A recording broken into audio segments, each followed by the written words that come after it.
और कल एक और गाना रिलीज हो रहा है मेरे बड़े भाई का, और उसमें वो अकेले नहीं, कम से कम हिंदी के 4-3 लोग और हैं। तो मैं ये नहीं कि मैं डर से पीछे भागा, नहीं, ऐसा नहीं है। मैं थोड़ा सा आगे चला गया इसलिए क्योंकि देखिए हम दोनों भाई भोजपुरी को प्रेजेंट नहीं, कहीं दूसरे भाषा के लिए काम कर रहे हैं, तो लड़ने का कोई रीज़न ही नहीं बनता है किसी चीज़ के लिए। हाँ, भोजपुरी में बहुत सारे चैनल हैं, इसलिए आदमी ये नहीं छोड़ा तो वो छोड़ दिया, वो नहीं छोड़ा तो वो छोड़ दिया, तो वहाँ पे चलता है।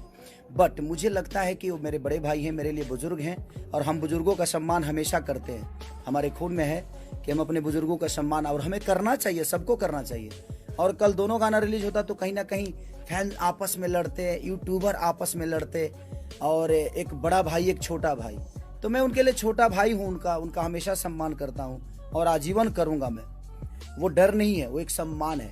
उनका अपने लेवल का गाना है, मेरा अपने लेवल का गाना है, हम दोनों एक ही क्षेत्र के हैं, और हम जब मिलते हैं एक दूसरे से तो हमेशा उनसे मुझे एक बड़े भाई का प्यार मिला है, और मैं कभी नहीं चाहूँगा कि मैं उनसे लड़ूं। और इसमें समस्या ये होती है कि कहीं ना कहीं प्रॉब्लम होती है कि फैंस आपस में लड़ जाते हैं, यूट्यूबर लोग लड़ जाते हैं, अब कोई मतलब ही नहीं बनता है।